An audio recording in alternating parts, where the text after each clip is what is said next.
AI டூல்ஸ்க்கு மாசம் பணம் கட்டிட்டு இருக்கீங்களா? சாட் ஜிபிடி, ஜெமினைன்னு எத்தனையோ இருக்கு. ஆனா இதுல எதுக்கு சப்ஸ்கிரைப் பண்றது? நம்ம பணத்துக்கு எது கரெக்டான மதிப்பு கொடுக்குதுன்னு ஒரு பெரிய குழப்பம் இருக்கு இல்லையா? அந்த குழப்பத்தை சரி பண்ணி உங்க வேலைக்கு சரியான ஏஐ அசிஸ்டன்ட்டை எப்படி தேர்ந்தெடுக்கிறதுன்னு தான் இப்போ நாம பார்க்க போறோம். நம்ம எல்லார்கிட்டயுமே இந்த ஒரு கேள்விதான் மனசுல ஓடிட்டு இருக்கு.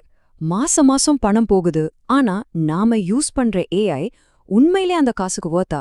தப்பான ஒரு டூலுக்கு பணம் கட்டி நம்ம நேரத்தையும் பணத்தையும் வீணடிக்கிறோமோன்னு ஒரு சின்ன பயம் இருக்கத்தானே செய்யுது. வாங்க அந்த பயத்தை போக்கலாம். சரி, முதல்ல ஒரு முக்கியமான விஷயத்த நம்ம தெளிவா புரிஞ்சுக்கலாம். எல்லாருக்கும் பொதுவான தி பெஸ்ட் ஏஐன்னு ஒன்னும் கிடையவே கிடையாது. இதுல ஏது சிறந்ததுங்கிறது முழுக்க முழுக்க உங்களோட தேவைகளை பொறுத்தது. நீங்க என்ன வேலை செய்றீங்க, உங்க வேலை செய்யற முறை எப்படி இருக்கு, இதை வச்சுதான் உங்களுக்கான சரியான கருவியை தேர்ந்தெடுக்க முடியும். இப்போ நாம யோசிக்கிற விதத்தையே கொஞ்சம் மாத்த போறோம்.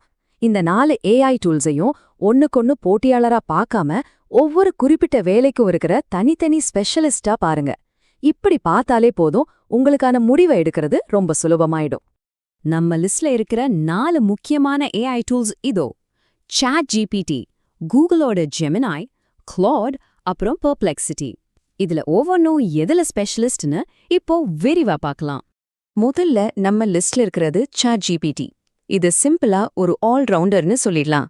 நம்ம அன்றாட வேலைகள்ல பெரும்பாலான விஷயங்களுக்கு இது ஒரு சூப்பரான சாய்ஸ்.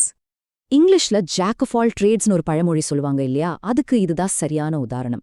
இது ஒரு குறிப்பிட்ட வேலையில மட்டும் எக்ஸ்பர்ட்டா இல்லாம நம்ம டெய்லி வேலைகள்ல ஒரு 90% தேவைகளை இது ஒன்னே பார்த்துக்கும். சாட்ஜிபிடியோட பலம் என்னன்னு பாத்தீங்கன்னா, இமெயில் எழுதுறது, பெரிய டாக்குமெண்ட்டை சுருக்கமா கேட்கறது, மீட்டிங் நோட்ஸ் எடுக்கிறதுன்னு நம்ம அன்றாட வேலைகளை ரொம்ப சுலபமாக்கிடும். ஆனா அதோட உண்மையான மேஜிக் 3 விஷயத்துல இருக்கு. ஒன்னு, கஸ்டம் இன்ஸ்ட்ரக்ஷன்ஸ். உங்க எழுத்து ஸ்டைல் என்னன்னு நீங்க ஒரு தடவை சொல்லிட்டா போதும், அதுக்கப்புறம் எல்லா பதில்களும் உங்க ஸ்டைல்லயே வரும்.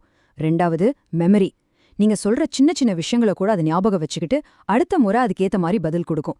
இதனால நீங்க பயன்படுத்த அது உங்களோட பர்சனல் அசிஸ்டன்ட் மாதிரியே மாறிடும். 3வதா, ப்ராஜெக்ட்ஸ் மூலமா ஒவ்வொரு வேலைக்கும் தனித்தனி ஸ்பேஸ் உருவாக்கி உங்க உரையாடல்களை ஒழுங்கா வச்சுக்கலாம். ஒரு ஆல்ரவுண்டர் ஏஐ வேணும்னு நினைக்கிறவங்களுக்கு இதுதான் பெஸ்ட். அடுத்து ஜெமினை. நீங்க ஜிமெயில், கூகுள் டாக்ஸ், டிரைவ்னு முழு நேரமும் கூகுள் உலகத்துல வாழ்றவரா இருந்தா வேற எதையுமே யோசிக்காதீங்க, ஜெமினை தான் உங்களுக்கான ஏஐ. ஜெமினாய ஒரு ஏஐயா பார்க்காதீங்க. உங்க டீம்ல புதுசா சேர்ந்த ஒரு ஆள் மாதிரி பாருங்க. ஆனா இந்த புது டீம்மேட்டுக்கு உங்க எல்லா இமெயில்ஸ், டாக்குமெண்ட்ஸ் பத்தியும் ஏற்கனவே தெரியும். நீங்க தனியா எதுவும் சொல்ல தேவையில்ல. ஜெமினியோட மிகப்பெரிய பலம் என்ன தெரியுமா? அந்த காப்பி பேஸ்ட் பண்ற வேலையே இனி கிடையாது. நீங்க சிம்பிளா @ஜெமினின்னு டைப் பண்ணி உங்க டிரைவ்ல இருக்கிற ஒரு 10 ஃபைலையும் டேக் பண்ணி இதிலிருந்து ஒரு ரிப்போர்ட் ரெடி பண்ணுன்னு சொன்னா போதும்.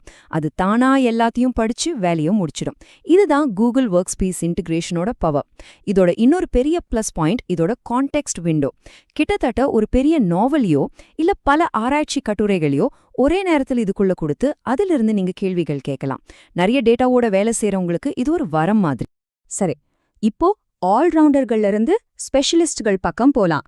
கிளாடும் பெர்ப்ளெக்சிட்டியும் குறிப்பிட்ட ஆழமான வேலைகளுக்காகவே உருவாக்கப்பட்ட கருவிகள். இப்போ நாம பார்க்க போறது 2 ஸ்பெஷலிஸ்ட்களை. முதல்ல கிளாட். இது ஒரு ஆழமான சிந்தனையாளர்.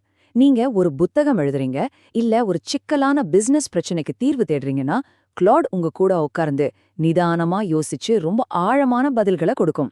இது அவசர வேலைகளுக்கு இல்ல, ஆழமான வேலைகளுக்கு. இன்னொரு பக்கம் பெர்ப்ளெக்சிட்டி. ஒரு துப்பறிவாளர் மாதிரி. நீங்க கேக்குற கேள்விக்கு பதில் மட்டும் சொல்லாது, அந்த பதில் எங்கிருந்து எடுக்கப்பட்டதுங்கிற ஆதாரத்தையும், அதாவது சைட்டேஷன்ஸையும் சேர்த்து கொடுக்கும். நீங்க சொல்ற ஒவ்வொரு விஷயமும் உண்மையா இருக்கணும், ஆதாரத்தோட பேசணும்னு நினைச்சீங்கன்னா பெர்ப்ளெக்சிட்டி தான் உங்களுக்கான கருவி. குறிப்பா ஆராய்ச்சியாளர்களுக்கும் மாணவர்களுக்கும் இது ரொம்பவே யூஸ்ஃபுல்லா இருக்கும். ஓகே, இப்போ எல்லா டூல்ஸையும் பத்தி பார்த்தாச்சு. அடுத்து ரொம்ப முக்கியமான கட்டம். இதுல உங்களுக்கான சரியான கருவியை எப்படி தேர்ந்தெடுக்கிறதுங்கிற சில நடைமுறை ஆலோசனைகளை பார்க்கலாம். சரி, இப்போ எப்படி புத்திசாலித்தனமா ஒரு ஏஐயை தேர்வு செய்யறதுன்னு 4 சிம்பிள் டிப்ஸ் சொல்றேன். நம்பர் 1, முதல்ல எல்லாத்தோட இலவச வெர்ஷனையும் ஒரு கை பாருங்க. எது உங்களுக்கு கம்ஃபர்டபுளா இருக்குன்னு ட்ரை பண்ணுங்க. நம்பர் 2, ஒன்னு தேர்ந்தெடுத்துட்டா கொஞ்ச நாளைக்கு அதையே பயன்படுத்துங்க. அடிக்கடி மாறாதீங்க. அப்பதான் அந்த ஏஐ உங்களை பத்தி கத்துக்கிட்டு உங்களுக்கு ஏத்த மாதிரி மாறும். நம்பர் 3, மாசம் பணம் கட்டுற பிளானை எடுங்க, வருஷ பிளான் வேண்டாம். ஏன்னா இந்த டெக்னாலஜி ரொம்ப வேகமா மாறுது. நாளைக்கே இதை விட ஒரு நல்ல கருவி வரலாம். நம்பர் 4, இது ஒரு சின்ன சீக்ரெட் டிப். நீங்க ஏற்கனவே வச்சிருக்கிற வேற ஏதாவது சப்ஸ்கிரிப்ஷன் கூட இந்த AI டூல்ஸ் இலவசமா வருதான்னு செக் பண்ணி பாருங்க. சில சமயம் நமக்கு தெரியாமலே நல்ல ஆஃபர்ஸ் இருக்கலாம். பாருங்க, இந்த முழு உரையாடலோட முக்கியமான புள்ளி இதுதான். எந்த ஏஐ சிறந்ததுங்கிறத விட உங்களுடைய ஸ்பெசிஃபிக்கான வேலைக்கு எந்த ஏஐ சரியா இருக்கும்னு கண்டுபிடிக்கிறதுல தான் உண்மையான பவரே இருக்கு. இப்போ முடிவு உங்க கையில. ChatGPT என்ற ஆல்ரவுண்டரையா, ஜெமினாய் என்ற உங்க கூகுள் டீம்மேட்டையா, கிளாட் என்ற ஆழமான சிந்தனையாளரையா, இல்ல பெர்ப்ளெக்சிட்டி என்ற உண்மை சரிபார்ப்பவரையா? உங்க டீம்ல நீங்க எந்த ஸ்பெஷலிஸ்ட சேர்க்க போறீங்கன்னு யோசிச்சு முடிவெடுங்க.